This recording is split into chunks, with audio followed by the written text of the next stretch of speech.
Hello, And I'm gonna. ladies and gentlemen. Welcome to the Rundown episode. I think this is number what, 16 or I something? believe it's either 16 or 17. Yeah.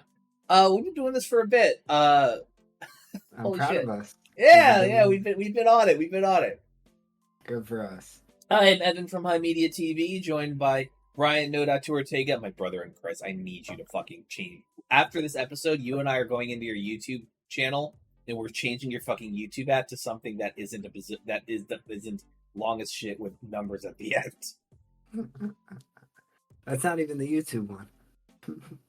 Anywho, but we have a lot of stuff to go over today, mostly because over the last week, like every game company has dropped their load, and so there's lots of new games that are coming out. Some of which we know that were coming. I saw a new Doom from id Software coming out as a spoiler, and I haven't looked at anything, Sir. but I just saw the Yes, Doomery, and I was geeking. I was so excited. Did you see him with the cape? I won't say. I didn't. I haven't seen shit. Okay. But June itself is a large day for like this month for gaming is goofy Holy for shit. me. It's goofy Like, for it's me. crazy. Like so, It's crazy. I'm an But October. Oh, I won't spoil anything. But October this year is gonna be the fucking month. The month of gaming. Well, I mean, it's called Broketober for a reason. But I'm not gonna say anything. June this year has been goofy. June this year has been particularly goofy because on the 3rd. What day is it? It's the 12th. It's the 12th today. Yeah, and Imagine that. Yeah, and here's the thing: the 3rd, Gold Road came out. Gold Road being the new expansion for the Elder Scrolls Online, where you are having to fight against a new Daedric prince. That's the fucking story. It's crazy. You also don't you get fucking Elden Ring in a few days? Elden Ring's on the 21st. I have a live stream at noon. I have a live stream at noon ready to fucking go for that. Like I'm gonna be playing that all fucking day. And it's going to kill me to take a break for 24 hours until the 23rd, because the 22nd is my girlfriend's graduation party. So I will be stopping Elden Ring, and I will be going to go be with her and spend time with her, because it is her day to celebrate, and also it's going to be a way for all our fucking relatives to give us money so we can live, and that's important. Gotta show the missus some love, you know. A fucking man, I love Meadow more than I love Elden Ring. That's an easy thing to say, but you know what comes out today? What? A new area and expansion in Fallout 76. So it's like I'm just going. It's like it's crazy. June's a huge month for me. I haven't had a chance to sit down and just binge Gold Road yet. Like and today I'm probably I don't even know what is that. It's an expansion for the Elder Scrolls Online. It is the Skingrad area of Cyrodiil, and it's connecting both Cyrodiil and the location of the what's it called, the Gold Coast. So there's a huge swath of the map that has been added, and this is a giant fucking expansion. And they also added something called scribbing, which is quite literally making your own abilities, which they haven't added, which hasn't been in any Elder Scrolls game since Oblivion. So this is in an MMO, so it's like how the fuck they balance this is I have no idea, but it's goofy, and I love it.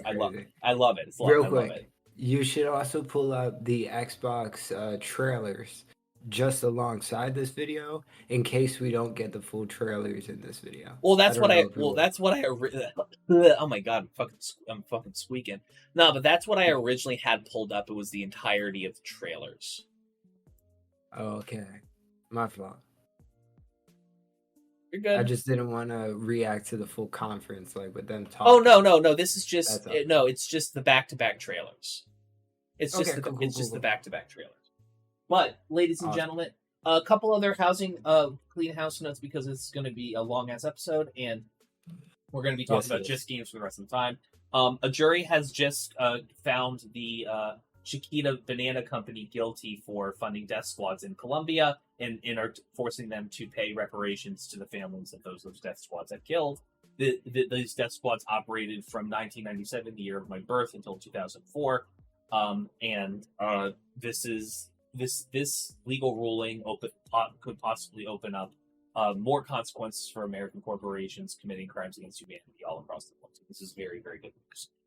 We fucking love that. We love that shit. I TikTok live streams are hell, and I hate it. And as much as I block and say not interested to every fucking live stream I see, the gaming live streams are fine. Gaming live streams are fine. Come watch me play games on TikTok. Watch other people play games on TikTok. Azim is very good. There's plenty of funny e-girls playing Stardew Valley. Like, all of that's perfectly fine. The issue I'm having is that sad ass man children are still having man versus bear debates a month and a half after that Discord has died. So please touch grass, you pathetic children. I beg. I'm not even gonna ask what that is. I don't want to know. I'll send you a video I made. I do a series on my YouTube channel called the TF They Doing Over There, which is here's some things going on in some parts of the internet you might not be aware of, and I covered that in one of those episodes. So, real quick before we get into new games, I just want to focus on the.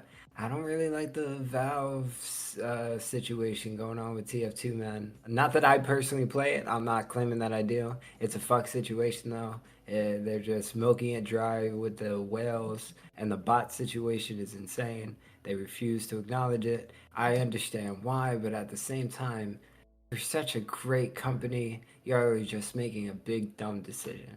You know? So if I'm correct, it's because of Valve's neglect of TF2. Yeah, the bots in it has gotten really, really bad in non-private servers. I played it last year. I played it again last year for the first time. Borderline unplayable.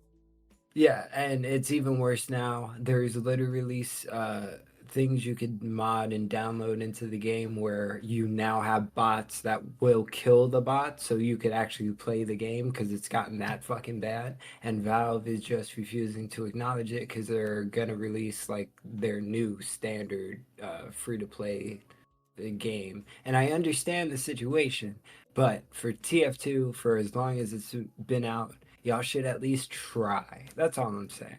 Not that it will make a difference. Ellie Frezelone, Tristan Varian, and Will Landis, our friends from Choir, as a collective, have, I think, probably 20,000 hours all put together in TF2. I believe it. That was their game, and they played the shit out of it. In TF2 was definitely a game in its heyday, and we respect it. But Faye Frezelone, my bad. She changed. But functionally, at the end of the day,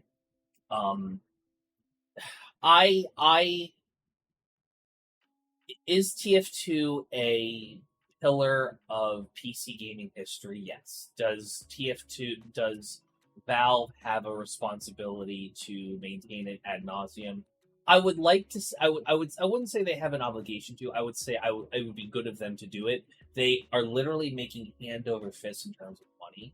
The amount of man hours and time that it would spend to maintain this shit would be negligible. So that's what I'm saying. I understand it is something that they probably have moved past in terms of like development, but I just wish that they would try and keep the netcode up to stuff. But even then, like Pirate Software, Thor from Pirate Software, has gone into detail about all of the time and effort it is required once you have a multiplayer game, like the amount of time it takes to prevent cheating, botting, stuff like that.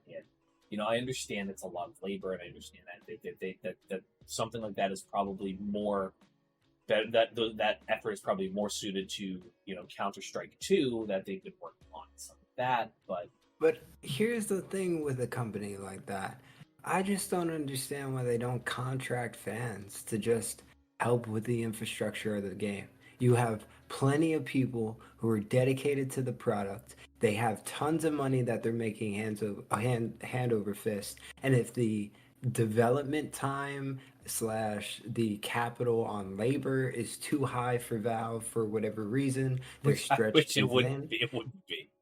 But I'm just making the devil's advocate argument. Then just contract people in the community to help with the game. Make it official. Boom! It's an official patch that you don't have to worry about anymore. I That's I all I'm I saying. I think ultimately, I think Valve, Gabe Newell, and a lot of the folks at Valve view themselves to a certain level as the stewards of. I mean, they don't may not view themselves that, but I think most people view them as the stewards of PC gaming, and a lot of the actions that they take line up with that. The hardware, taking the loss on hardware to make the Steam Deck and making Linux a viable platform to be developed for by having a standard OS and hardware configuration for developers to build for. And even if they don't want to build for it directly, they have the Photon wrapper that will make it so most games just automatically work on Linux because Valve Steam fools it into basically builds a file architecture to make it think it's on Windows, And so they have done tons and tons and tons of stuff to sort of keep video games going. I understand that they still want to make games now and again by, only really releasing they only will release new Half-Life games when there are significant jumps in terms of technological advancement.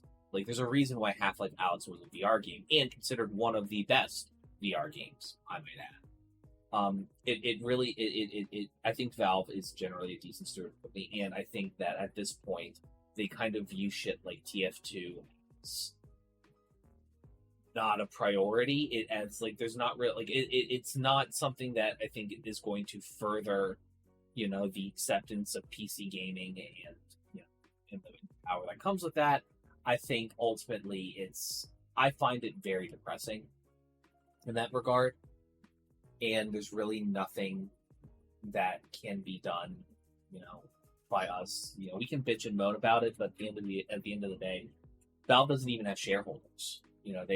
Valve is a private company, so it's for me, it's one of those things of would I like TF2 to be maintained? Yes. Am I going to play TF2? Fuck no. It's not the type of game I play. But I do think that it is a robust part of gaming history, and I think that I think I wouldn't be surprised if Valve eventually makes TF2 a open source game. Probably. I think that is probably the most likely thing that will happen is if people get winded up about it. But in the meantime, TF2 is still going to front. It's very simple. Mm. Any other topics you wanted to bring up before we get started on gaming? Last thing, fuck Bethesda. Don't fuck with them right now. I thought the $7 bullshit about their game is kind of fucked up with Starfield. What $7 bullshit? Not sure if you heard, but they added almost like an update type thing that they're putting in Creation Club for Starfield. And it's just at the current moment with the current game, it's not good enough. And the fact that you could get it for $10, $7 for one extra mission, I think that's all it is hella stupid. Is it Creation Club or is it a mod somebody made that's being sold? It's Creation Club. It's an official piece of Bethesda content. I'm gonna be honest with y'all. I own every piece of Creation Club content for both Skyrim and for Fallout 4. And I think, just real quick, I think you agree though, with the current state of Starfield and how it wasn't even good enough for a Fallout 4 release. I'm not even saying Fallout 76, Fallout 4 release. It wasn't even that good. Here's the problem I had with Starfield, and I've talked about this ad nauseum. I've done plenty of think pieces on my channel about it. The ultimate thing is that the world is interesting, the concept is interesting. They didn't pull it off. The story is interesting. The gameplay, the moment-to-moment combat and questing is fine. The in the custom-built locations that are handcrafted are sublime. The problem with Starfield is the fast travel and the auto-generated worlds. Bethesda does handcrafted worlds well. Not not perfectly. Bethesda games are good for two things.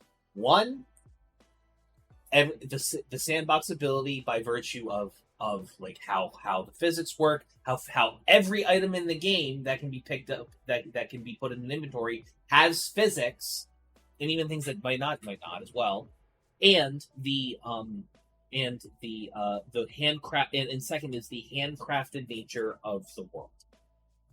These two things combined, the fact that Bethesda games are the only games where almost every item has its own physics and can be interacted with, and the handcrafted nature of these worlds that with that, these two things put together are what make Bethesda games the time since that they are. The handcrafted, their storytelling isn't as good as other places. Their world companies, their world building isn't necessarily as good. Hell, even their map design isn't always as good as other. Skyrim is a fairly bleak and kind of boring map in hindsight compared to something like The Witcher.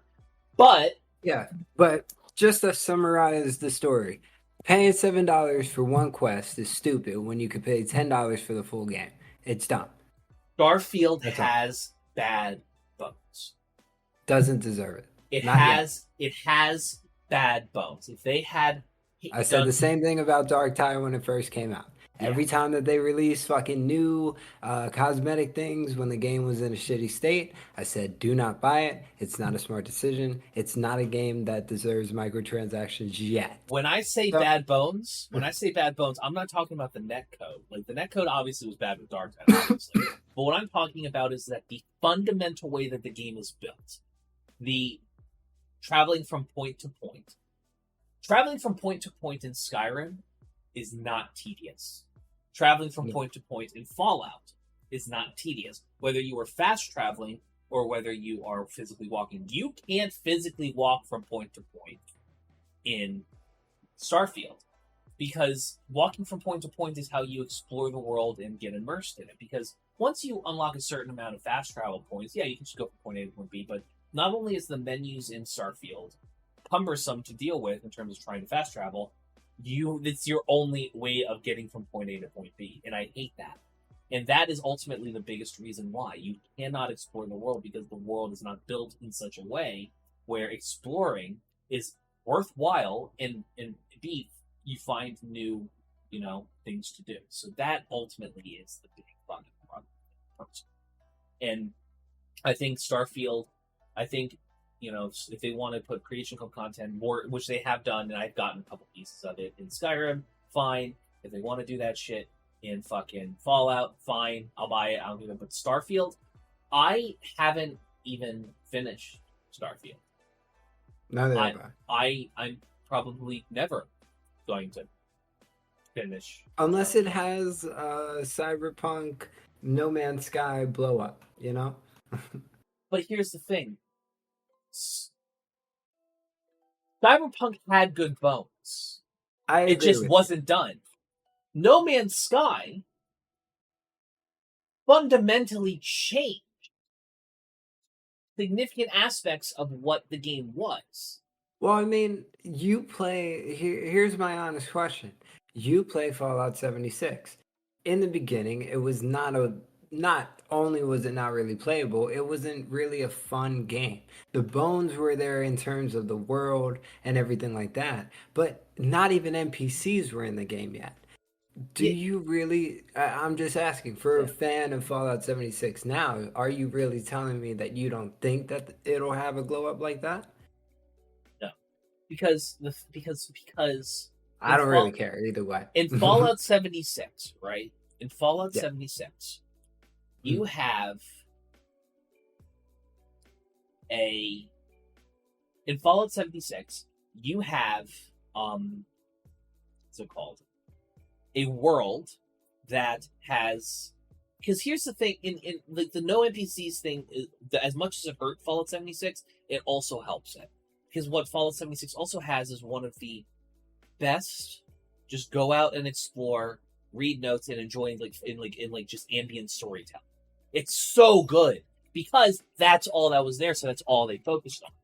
So it's some of the most interesting storytelling in Bethesda games, but you don't really see a whole ton of it because the NPCs, and now because Fallout 76 was built that way initially, there's tons of ambient storytelling in that game that you can just go out and find and just exploring random fucking locations. There's something like there, something interesting. Right, I feel like people real quick. me I feel go like for it. people just like that type of game out of id Software because they pull it off great. I don't feel like they wanted that out of a Fallout game. They don't. But now that with Wastelanders and the Steel update and all the subsequent updates that have come with it, with adding seeds, storylines, and quest lines, and all that, Fallout 76, yes, it feels like a fucking MMO. Hi, like loot's glowing, go pick me up. I like all the courses and shit. That's fine. But in the year of our Lord 2024, Fallout 76 has, I think, 4 solid points that make it a good game. In which well, not a good game. I think it's a fun game. Is it a good game? Is it a good game? That is in the eye of the beholder. But I think I think it is fun. It has one of the most supportive communities. Even as the game has gotten more popular, the general crux is, like, people are so kind and supportive in this community that Bethesda has wholesale stopped supporting PvP in its entirety because PvP was just not popular at all. 2, it is as a new player a rich game that is going to have tons of content that of varying levels of intrigue from both like storyline and quest lines and stuff like that, to just being able to explore that will be able to satisfy. 3, the camping mechanic, while limiting in certain regards, is and engaging and fun, and being able to just find a spot you like and then build a camp around it is an engaging thing in ways that I wish I had in Fallout 4. And in 4, the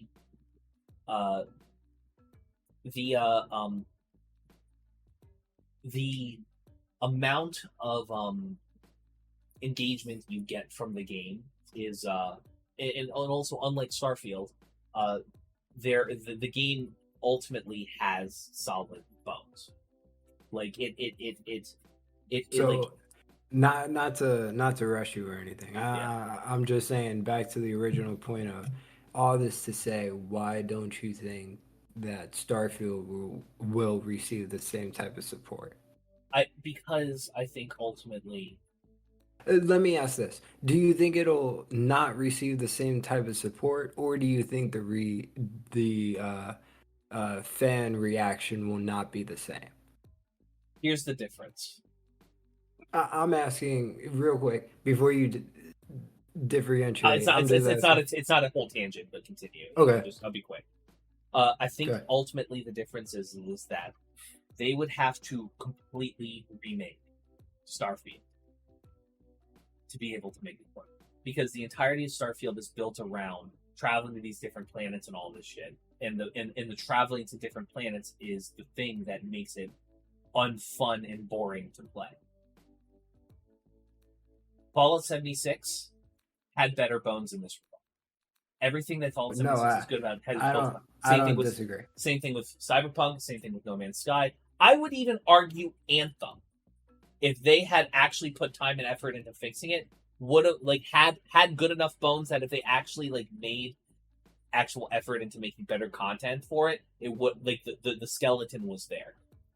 Starfield is completely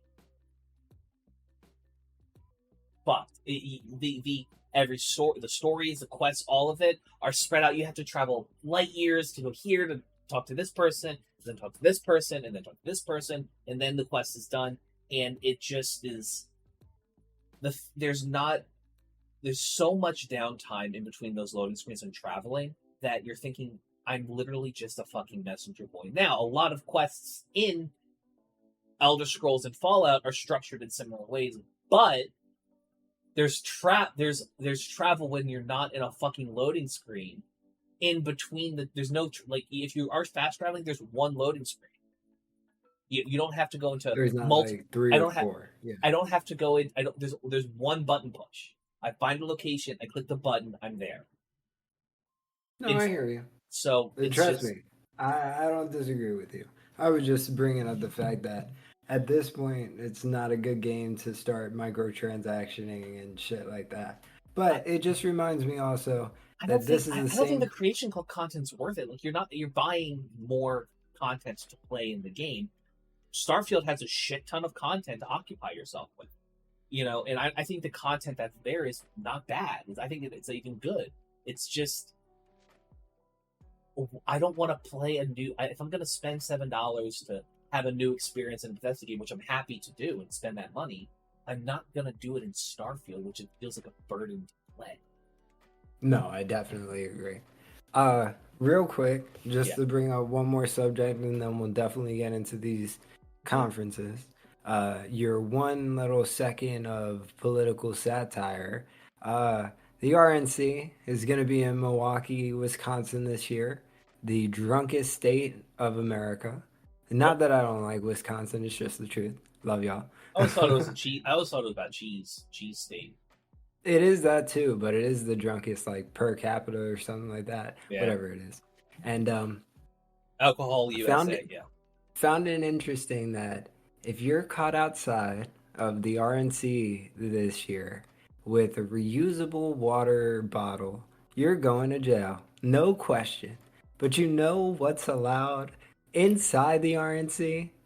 Liquor. Open carry AR-15s. Fully loaded. So, I love America. I want to say one last thing about Starfield. If Bethesda does make a DLC, which I don't think they would do, the game's not receptive. They are coming out with a DLC, I think, this year. They are? I believe they are. They are. So I'm going to make a prediction on that real quick. I'm going to make a prediction on that real quick. I think that if Bethesda does make a DLC for Starfield, it's going to be a DLC that is going to be having its quests and stuff built around going into your ship and flying it as little as possible. Well, I think we're going to see it in the showcase, not to spoil anything, but it hasn't been announced. Excuse me. It hasn't been announced yet, but in one of the Starfield videos, you see like a little rover / vehicle type thing. So don't quote me, but I believe that might be coming. So I think you're right. Maybe I'll give Starfield a shot or something again. I'm playing on console though. I'll play it with controller because I found that the controller build for simplifies it. It's so much like playing it on a mouse and keyboard. It is so burdensome. But regardless, we've been putting this off long enough. Let's get it's for 30 minutes and let's get started on all of these games. So we're going to skip. We had a little podcast before the podcast. All right, so I'm just gonna say I couldn't give less than 2 shits about Black Ops 6. So I'm gonna agree with you. Strongly agree. I think this is due. Hello, ladies and gentlemen. I apologize for the break here. Post-production, Evan from HIMediaTV here. The other 2 hours in this podcast, if I'm being perfectly honest, are not adequate enough for audio listening. It's very visual, a lot of silence, a lot of watching the screen. I'm going to be completely honest. I don't want to put you guys through that, so I just wanted to have this little bit of a break here where we get to the outro, so it's not so completely jarring when you're like, oh shit, that's quite the wild break. Normally our the rundowns are normally anywhere between 30 minutes to an hour, so we've kind of hit that. If you want to go watch the full thing, it's live right now on. It should be live. It goes live on June the 17th, 2024. So if you past that date, it's live on the channel right now. We watched everything through Summer Games Fest, the Xbox Showcase, and we were going to watch the Ubisoft stuff until we realized that most of it was just gameplay for Outlaws and Shadows, neither of which me and Brian are like so hyped about that we wanted to sit through all. So if you want to, we're in about 10 seconds. We're gonna go cut back to the ending of the podcast. Thank you all for listening, and I appreciate you guys' patience. Ladies and gentlemen, thank you so much for watching. We did it. This has been the rundown. I am your host, Evan from HIMediaTV. If you want to support this show, you can do so at himedia.gg/tip. $1 a month is a boon to my mental health. It also gives you early access and exclusive content on our Discord, as well as other perks. Please feel free to join our Discord at himedia.gg/discord, and we hope to see you in the community then. Ladies and gentlemen, if you want to also follow and go bother Brian here, you can find it on Instagram at no.2_Brian. And I'm about to get his fucking YouTube presence fixed a little bit after this episode. But please feel free to go hit him up there. I love y'all's faces. Thank you so much for watching, and we'll see you guys next time.